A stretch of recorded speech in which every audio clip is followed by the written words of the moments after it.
The Dharma, incomparably exquisite, is even in hundreds of thousands of millions of kalpas. We now can see it, hear it, accept and hold it. May we realize the true mind, the Tathagata. Today is day 4 of this 7-day sesshin. Goodness, more than halfway through already. And yesterday I spoke about the pervasive anxiety that seems to be everywhere these days, fueled by the COVID-19 epidemic or pandemic. And it's undoubtedly as well something that underlies most people's consciousness. We grow up conditioned. We learn that there are certain types of behavior that are acceptable and certain types of behavior that are not acceptable. And sometimes there are major consequences for going against those acceptable parameters. And so we learn that there are certain types of behaviors we shouldn't indulge in. And of course, there are all kinds of subsets of that. There are subcultures everywhere in the world. And some of the more odd ones or interesting ones or different ones from the norm in America are, for example, in China, even contemporary China, Xu Yun speaks of this or spoke of this, and it was about chopping off a finger to show that you're just not as attached to your body as maybe some people might think you were. There are other ways to show that, and doesn't seem really essential to chop off a finger to demonstrate that. And then there are others, for example, in the mafia prominent in Japan, same thing, chop off a digit to, it's sort of like identity card.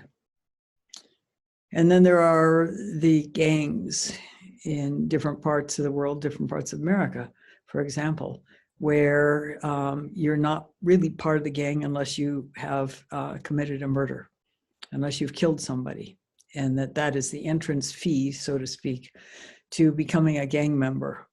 And you're caught in between becoming a gang member or being killed yourself. So we have a lot of conditioning. And it all circulates around a fear of death. Right now, that fear of death is far more prominent for most people because of this pandemic that's going on. But it's, as I said at the beginning, it's pretty much in most people's underground in general.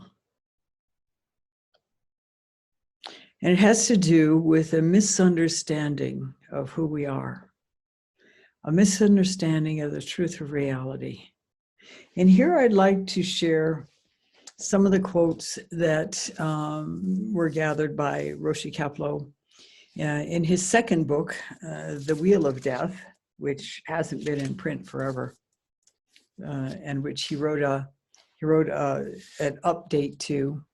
And I don't remember anymore what the title is, because although I was his secretary at the time he was writing it, the title that he chose was not the title that the editor later wanted to have. So this is a very slim book, and it actually brought me into Zen practice. It was my ticket into Zen practice, exactly because of what I'm going to read to you today. There are 4 chapters in this very little book: death, dying, karma, and rebirth. And in the section on, is it dying and death? First, I'd like to share what Socrates said. To fear death, gentlemen, is nothing other than to think oneself wise when one is not. For it is to think one knows what one does not know. No man knows whether death may not even turn out to be the greatest of blessings for a human being, and yet people fear it as if they knew for certain that it is the greatest of evils. And unfortunately for people contemplating suicide, it's sort of the opposite. It's a sense of release for many people, and for other people, it's a sense of getting even, because there's a certain percentage of people who commit suicide as a way to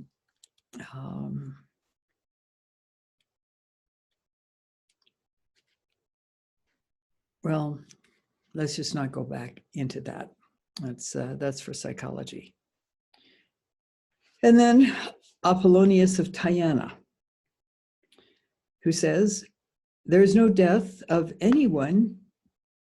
There is no death of anyone, but only in appearance, even as there is no birth of any save in seeming. The change from being to becoming seems to be birth, and the change from becoming to being seems to be death. But in reality, no one is ever born, and no one ever dies.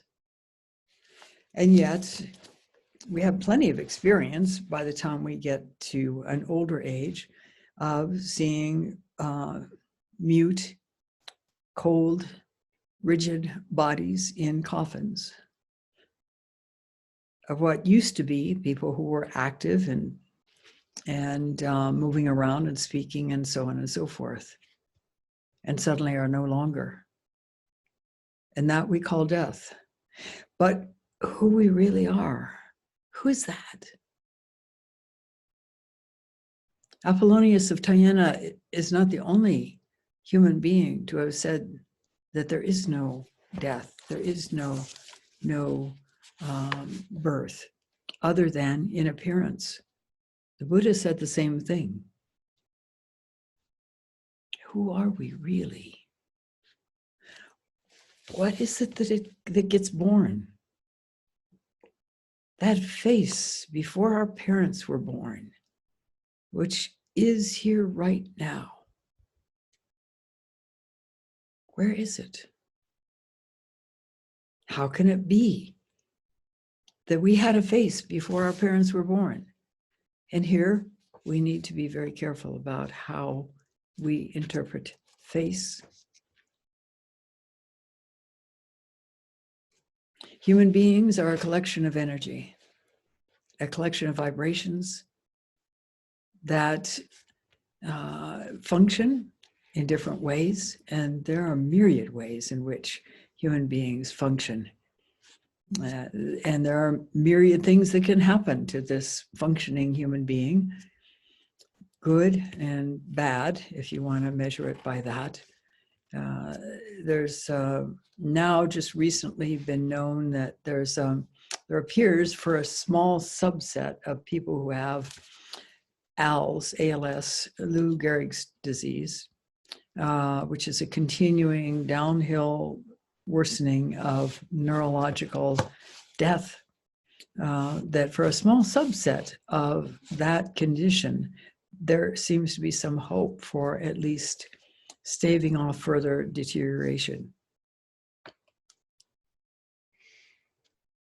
There are people who have supposedly died and popped back to life. In ancient times, well, not so ancient times, in the Middle Ages, when they were just learning about human bodies.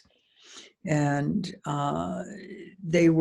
some people were doing autopsies, just sort of taking apart human bodies to discover what's inside that skin.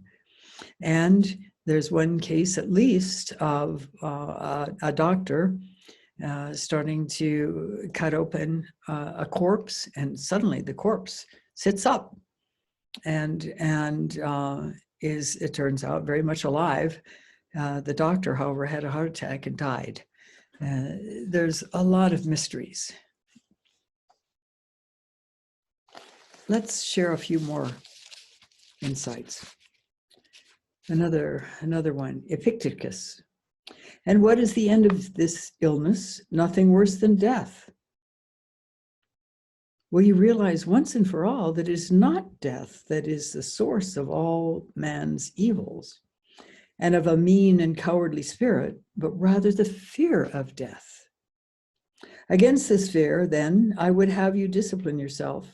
To this, let all your reasonings, your lectures, and your trainings be directed, and then you will know that only so do men achieve their freedom. And I apologize for the language in here because it is out of an era when it wasn't particularly inclusive. And then Sri Ramana Maharshi, who, as you may remember, when he was 14 years old, I think it was, and he had been sent away from home to go to school, and he suddenly had a tremendous fear of death. And so, being a reasonable person, he sort of explored the whole thing and thought, there's nobody near me who's sick or in danger of dying at the moment. What's this about? And then he decided to see what it would be like to be dead. And he lay down on the floor and he imagined himself rigid and unable to breathe, felt his body growing cold in imagination, and then saw his body being carried to the cremation grounds to be burnt. And out of that, he had a most profound understanding of the nature of life and death. And from then on, after quite a few months of simply being in that profound samadhi, he began teaching as people followed him and wanted to know what it was about that energy that he was expressing. They wanted to experience it as well. It was so free. And here he says, owing to the I am the body notion, death is feared as being the loss of oneself, and that oneself is a capital O. Birth and death pertain to the body only, but they're superimposed on the self with a capital S, giving rise to the delusion that birth and death relate to the self. And in that sense, even the small self, even the idea of who we are, this accumulation of conditioning and assumptions that drives our interaction with life, the small self, we fear letting go of that. If we let go of that, are we going to die? And fear comes up actually in Zen practice at a point where, particularly in the extension of the out-breath, this little hit of fear comes up, this little hit of anxiety. Sometimes this great hit of fear. Am I going to disappear? How am I going to know how to behave?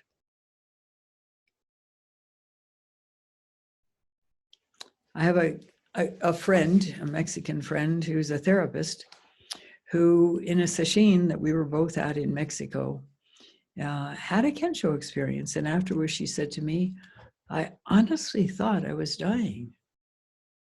I honestly thought I was dying. But when we embrace that experience of fear, something different can happen. We can become free. Free of fear, free of dying, and open more completely to our innate compassion and wisdom. And this is what we're working towards in our Zen practice. Ramana Maharshi also says, why do you mourn the loss of your parents? I shall tell you where they are. They're only within ourselves, and are ourselves. For the life current has passed through innumerable incarnations, births and deaths, pleasures and pains, just as the water current in a river flows over rocks, pits, sands, elevations, and depressions on the way. But still, the current is not affected.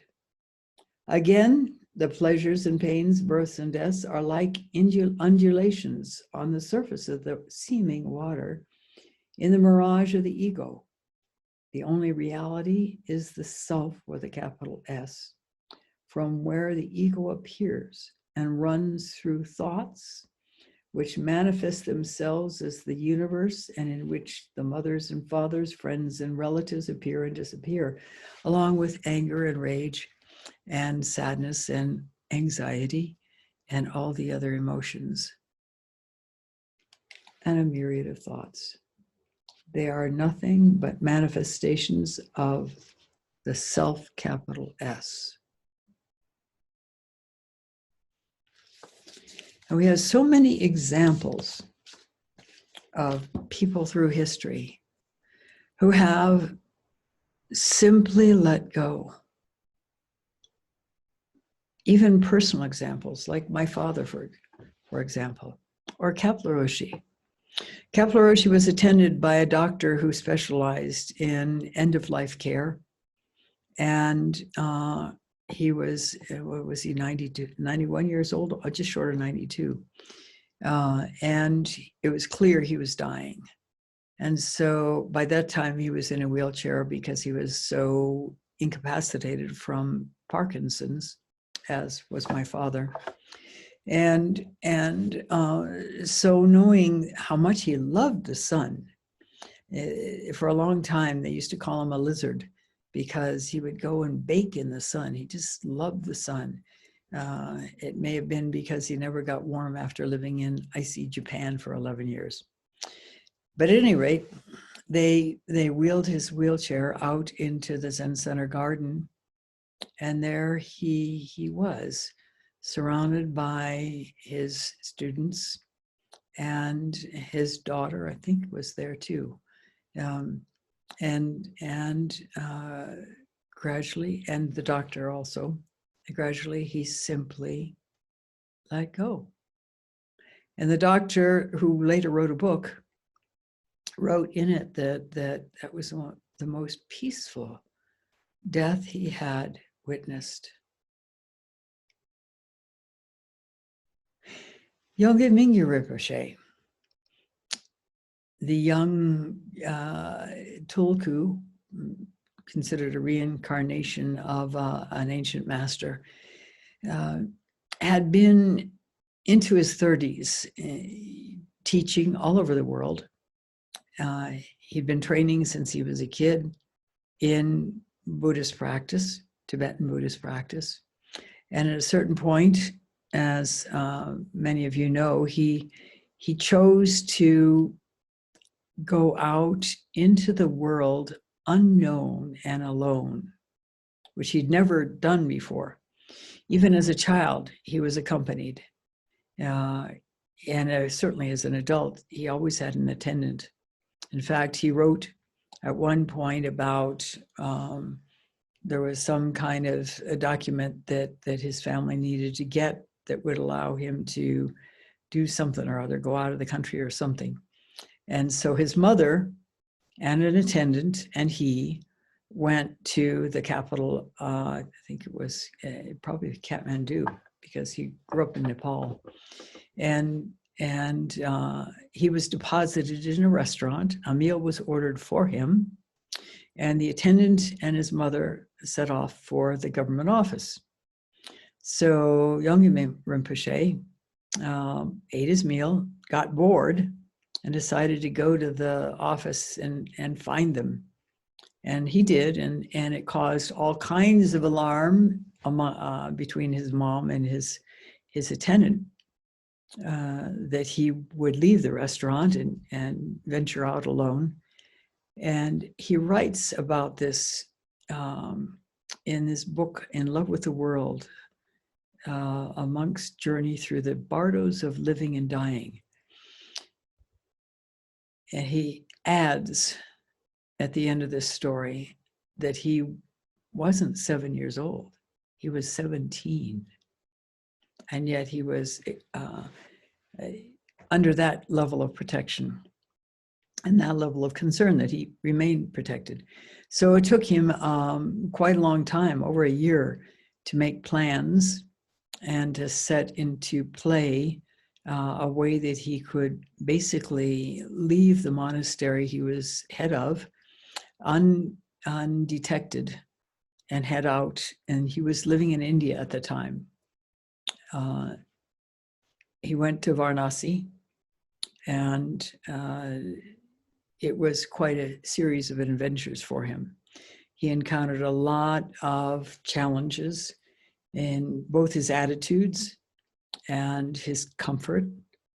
And finally, initially he had saved a certain amount of money, a small amount of money, through which to be able to, for example, sleep upstairs in the more or less public sleeping area of the train station instead of on the floor downstairs, and to also to buy food. But then his money ran out. And so he put his maroon clothes, his official monk clothes, into his backpack, the only thing he was carrying, and donned the garment of a mendicant, a traveling, penniless spiritual person. And then he experienced some interesting things, because the restaurant where he had paid to have meals suddenly said, "Oh no, we're not going to give you anything until you can come back at the end of the day when we're about to close, and you come to the back door and we'll give you something to eat." And he sat zazen daily, and then at a certain point, whatever it was that he got to eat was tainted, and he came down with food poisoning and became quite seriously ill. He was increasingly dehydrated, and at one point he became too weak to move over to the pump, the hydrant, handle up, handle down to get the water out, to get himself any water. And then somebody, while he was asleep, put a couple of water bottles beside him, and then he drank those as well. And then he had nothing, and he continued to get dehydrated and continued to have diarrhea and vomiting. And he knew that he was dying. And what he did was explore it. And he went through various different stages, recognizing that he wouldn't see his mom again. Sadness coming up about that. And so on and so forth. If you read the book, you'll get more details on it. But at any rate, eventually he was rescued. He found himself awake in a hospital on IV drip and medication, and so he survived. And so we know about this whole story. But the fact that he was so willing to explore what dying really felt like and to accept it with open arms. Okay, if this is what's meant to be, then I accept this. Now, of course, through his training, he understood at a fairly deep level that life continues on. And there are these little blips called dying and being born. But that life itself, with a capital L, and this self that with a capital S that Ramana Maharshi speaks of, is eternal. And he was willing to simply let go. And out of that, it sounds very much and looks very much, if you see his videos from before and after that experience, that he actually had a deep awakening experience.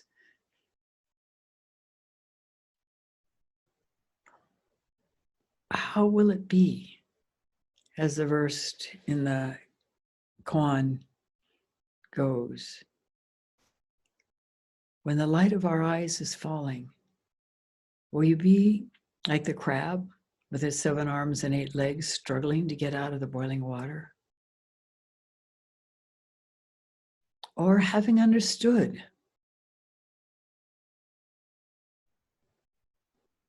that you're simply, as one Catholic priest put it, actually, the outpressing of God,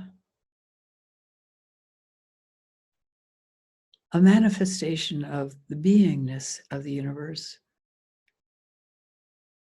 Will you allow yourself simply to dissolve away without regret, without fear? Of course, going through regret and fear perhaps on the way, but ultimately simply letting go and letting happen the natural process. There's a big jump between the anxiety that is pervasive right now and that is kind of touching that fundamental anxiety that many of us have as a result simply of growing up under circumstances where we may have been taught that there are very narrow parameters for our behavior, or perhaps we even were taught that it was all arbitrary, that whatever we did or didn't do could be punished. Then there's an underlying anxiety that for many people is rampant now. And it's impacted even more so with the descriptions of what can happen when, for example, you're on a ventilator.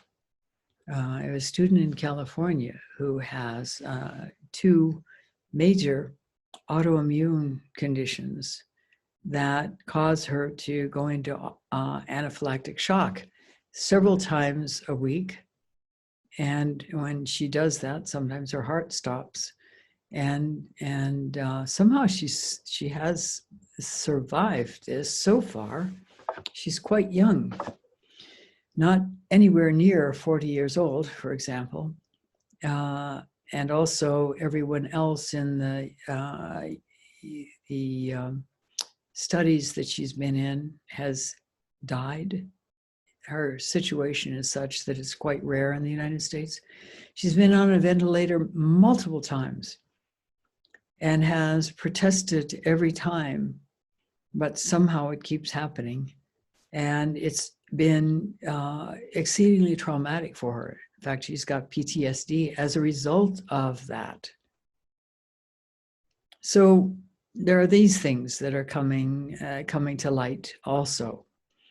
And all the different ways people can die through this COVID-19, and the fact that it is not exactly random, but it seems quite random.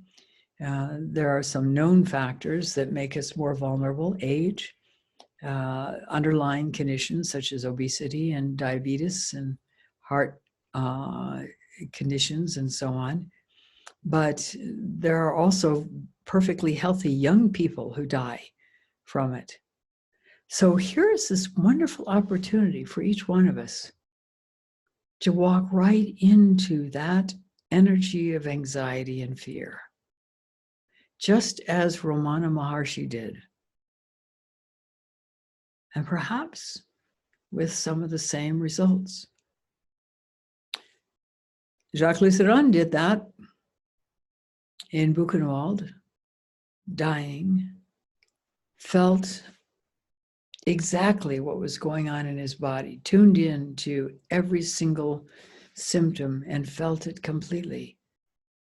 And out of that came an awakening experience.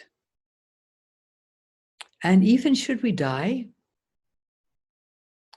then what? Then what? Yalgyam Rinpoche came through that experience with no fear whatsoever of death.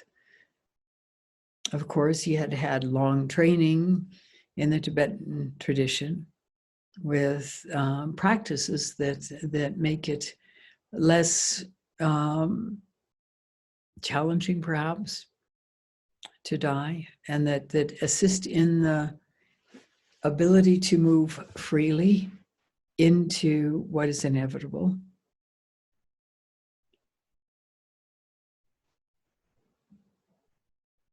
But there are other people who have had experiences as well.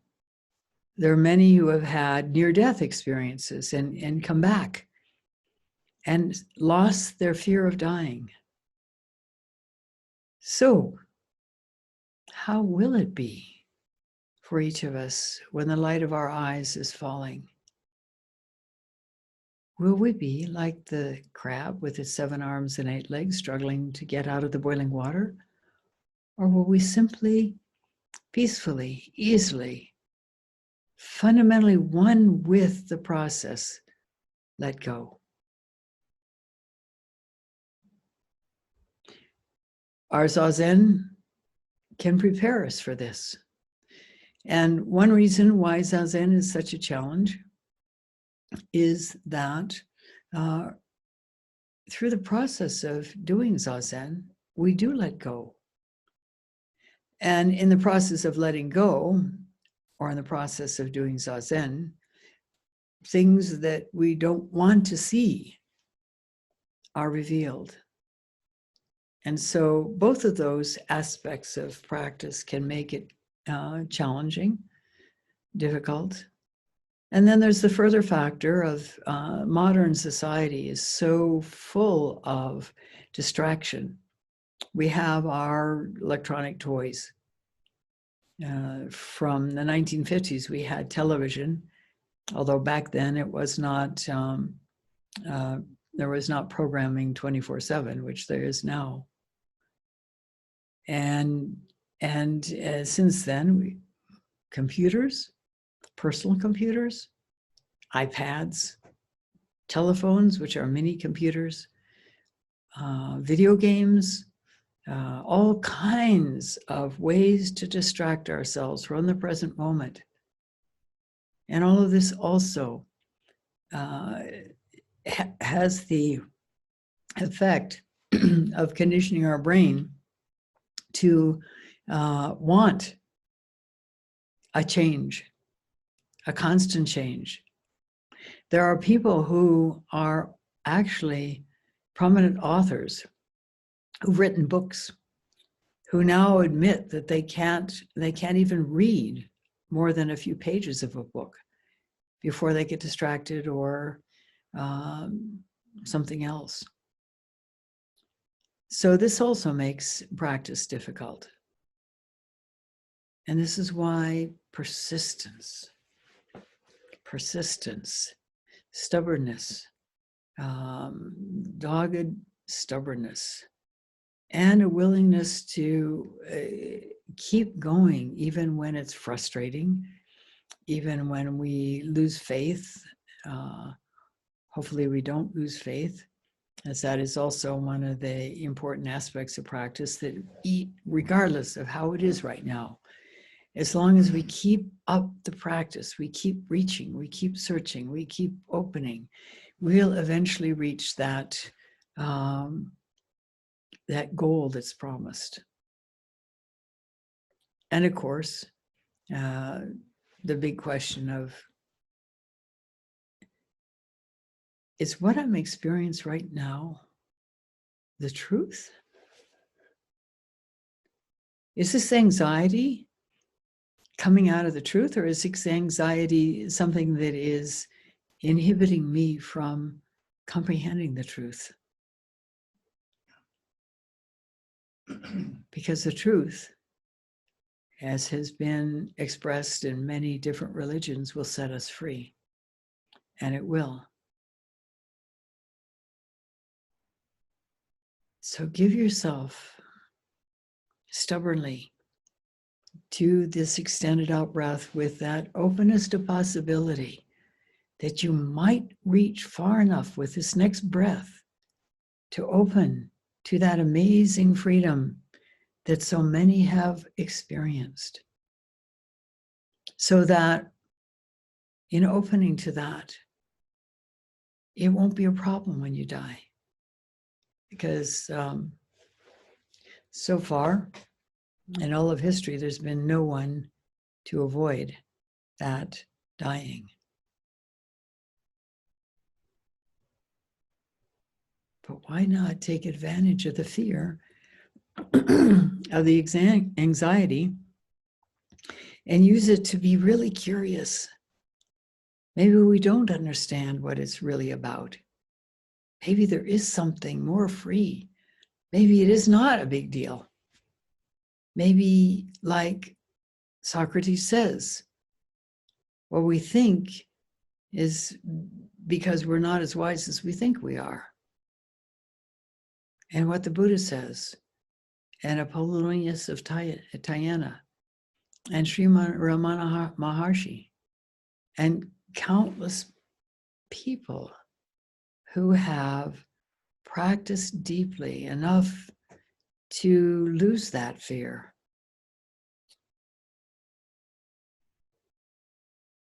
So we have our work cut out for us. And everybody is capable of doing this work all the way to completion. No question about it. So keep going. Here on this fourth day of Sesshin, it's getting close to the fifth day, actually.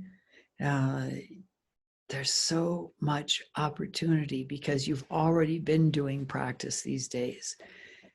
And so you're already deeper, whether you know it or not. It might just be one more breath before you'd realize something profound. So keep working. Keep working. I thank you for listening. We'll stop now and recite the 4 vows.